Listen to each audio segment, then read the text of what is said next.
हाँ तो बच्चों, आज मैं आप सबको बेसिक हिंदी व्याकरण पढ़ाने जा रहा हूँ।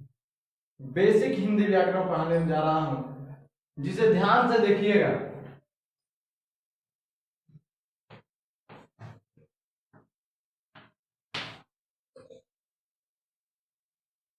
बेसिक हिंदी व्याकरण आज हम लोग पढ़ेंगे।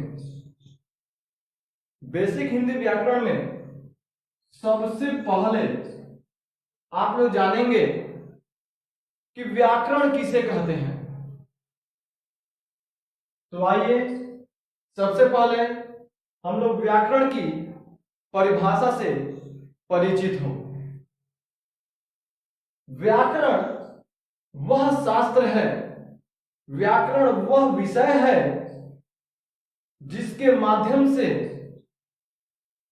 हम शुद्ध शुद्ध बोलना, पढ़ना, लिखना और समझना सीखते हैं।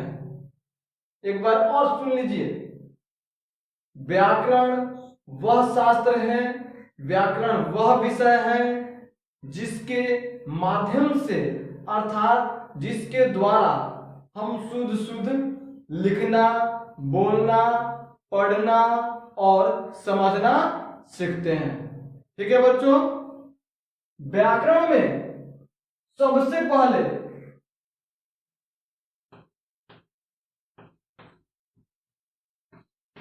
भाषा पर पकड़ होना बहुत जरूरी है।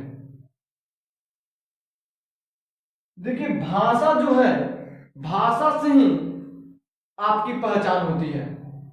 जो ये भाषा है, भाषा से ही हम समझते हैं कि कौन व्यक्ति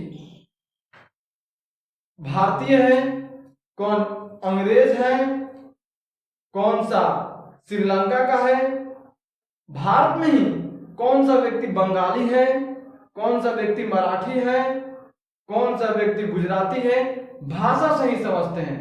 तो सबसे पहले हम भाषा के बारे में जानते हैं कि भाषा जो शब्द है, इसकी उत्पत्ति कहां से हुई है। तो भाषा शब्द की उत्पत्ति संस्कृत के भाष शब्द से हुई है। ये जो शब्द है,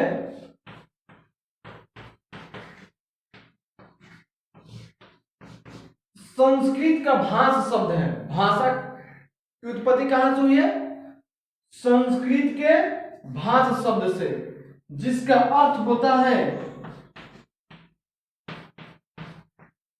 बोलना या कहना। जिसका अर्थ क्या होता है? बोलना या कहना। अब हम आते हैं भाषा की परिभाषा पर कि भाषा किसे कहते हैं। तो भाषा एक साधन है, एक माध्यम है। भाषा क्या है? एक साधन है, एक माध्यम है, जिसके द्वारा हम अपने मन के भावों को या विचारों को एक दूसरे के समक्ष प्रकट करते हैं। क्या है भाषा?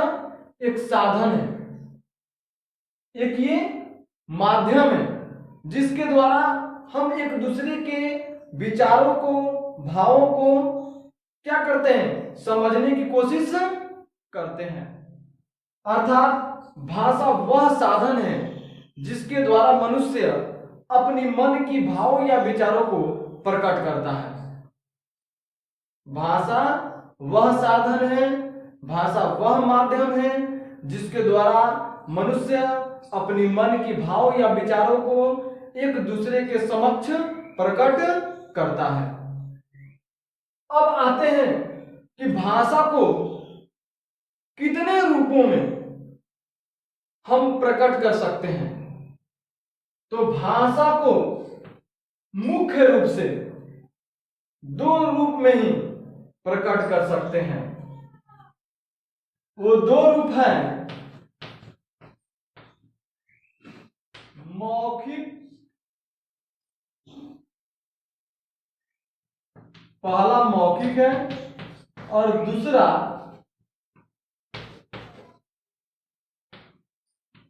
लिखित है। पहला भाषा का कौन सा रूप है? मौखिक, दूसरा कौन सा रूप है? लिखित। मौखिक भाषा को हम लोग कथित, मौखिक भाषा को हम लोग कथित भी कहते हैं, कथित भाषा भी कहते हैं। तो आइए हम बारी बारी से मौखिक भाषा और लिखित भाषा के बारे में जानते हैं। मौखिक भाषा क्या है, अर्थात मौखिक भाषा किसे कहते हैं?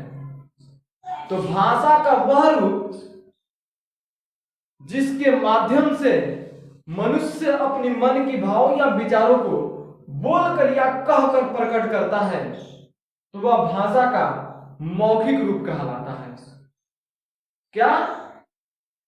भाषा का वह रूप जिसके द्वारा मनुष्य अपनी मन की भाव या विचारों को बोलकर या कहकर प्रकट करता है, तो वह भाषा का कौन सा रूप कहलाता है?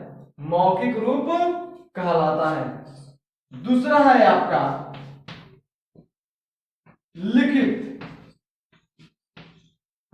लिखित भाषा किसे कहते हैं? तो आइए जानते हैं लिखित भाषा किसे कहते हैं। तो भाषा का वह रूप जिसके द्वारा मनुष्य अपनी मन की भाव या विचारों को लिखकर प्रकट करता है, तो वह भाषा का लिखित रूप कहलाता है। फिर एक बार जानते हैं, भाषा का वह रूप जिसके द्वारा मनुष्य अपनी मन की भाव या विचारों को लिखकर प्रकट करता है, तो वह भाषा का लिखित रूप कहलाता है। ठीक है बच्चों, अब हम बारी बारी से आगे की ओर व्याकरण में बढ़ते हैं। सबसे पहले हम लोग भाषा के बारे में जाने। भाषा किसे कहते हैं, भाषा के कितने रूप होते हैं। अब आपका जो अगला पॉइंट है वह है लिपि। लिपि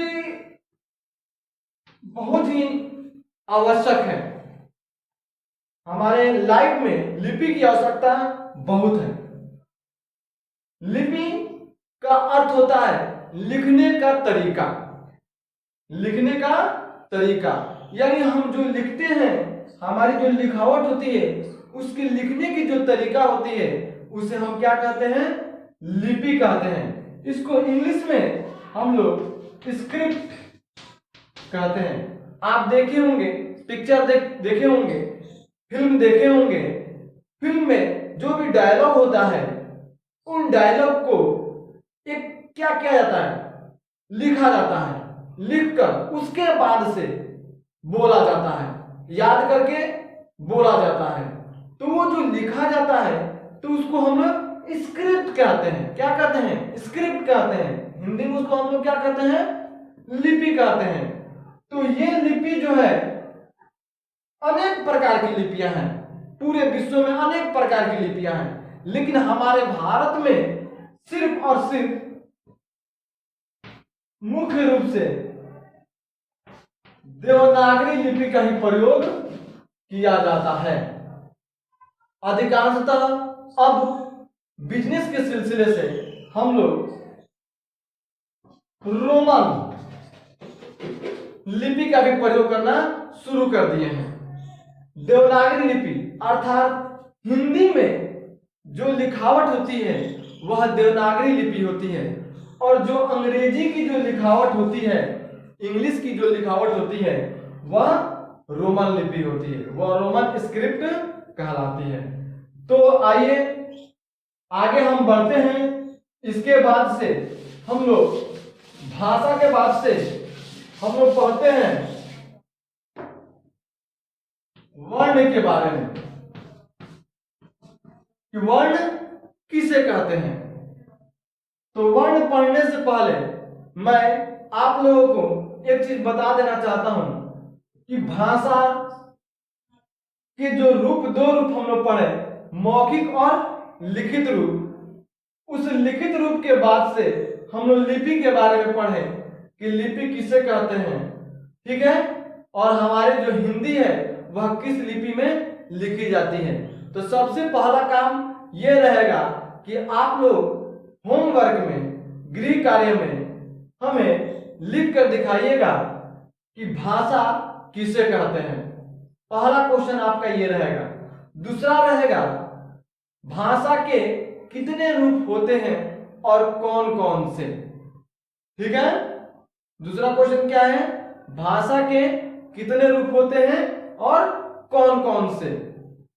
तीसरा क्वेश्चन आपका रहेगा लिपि किसे कहते हैं। तीसरा क्वेश्चन क्या रहेगा, लिपि किसे कहते हैं। और चौथा क्वेश्चन जो है, लास्ट क्वेश्चन जो है वो रहेगा कि हिंदी किस लिपि में लिखी जाती है। हिंदी किस लिपि में लिखी जाती है। जब आप हमें इन चारों क्वेश्चन का आंसर दिखाइएगा तब जाकर उसके आगे हम लोग नेक्स्ट टाइम वर्ण के बारे में विस्तृत रूप से पढ़ेंगे, जानेंगे और समझेंगे। ठीक है बच्चों, आज बस इतना ही। धन्यवाद।